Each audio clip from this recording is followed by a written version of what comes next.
It's a centuries-old tradition and not for the faint-hearted. I'm getting a little excited now. I don't want anyone to touch their honey. Regular hive inspections are necessary to see if it's healthy, that the queen is alive, allowing the colony to grow. With up to 50,000 bees in each box, examinations can take several hours and can be labour-intensive. They're such a magnificent creature. Collectively, these little creatures are so important to the survival of our planet, to economies. I just think that we should be protecting them. See, the honeybee is not a mere honey producer. 1/3 of all the world's food crop production, like almonds and avocados, depend on pollinators. Pollination from insects, mainly bees, contribute up to $181 billion worth to the agri-food industry annually. But whole colonies are being ravaged by diseases and the use of pesticides and fungicides in farming.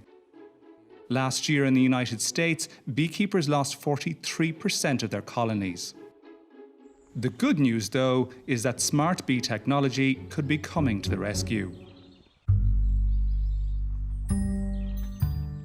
High up in the Wicklow Mountains, about an hour south of Dublin in Ireland, Simon Lynch has been part of a testing ground for new emerging smart bee technology over the last 2 years. And there is our queen.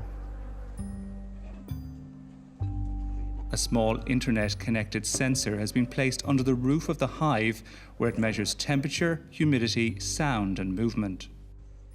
We've got beehives here in Ireland, in the UK, in South Africa, over in the USA.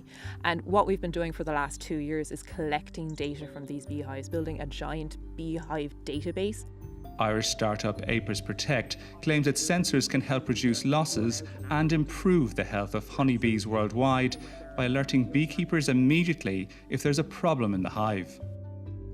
All of that data comes back to us in Cork in Ireland. We apply our machine learning techniques and our artificial intelligence all there together, and that gets automatically sent back to the beekeeper through, we've got a web interface. We also do text and email alerts. The technology allows beekeepers like Simon to remotely monitor their hives so that they can more quickly and more easily check whether there is a problem. You might want to look up at hive number 3 and take a look into that one, because that one seems to be not growing the most. It's kind of declining at the moment, so that's actually going to need some attention. Okay, yeah, we'll do it. It's hoped that this technology will allow commercial beekeepers to upscale their business, ensuring more pollination and more food for a growing global population. See, pollination is one of the most important biological processes on our planet. When bees go out to forage, they collect nectar and pollen to bring back to their colony. As it lands on a flower, a bee gets covered in pollen, a dust-like substance produced by the flower that contains the male reproductive materials.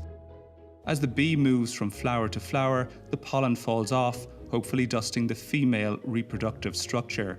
That fertilizes the plant's reproductive organs, kick-starting the production of seeds and new plants.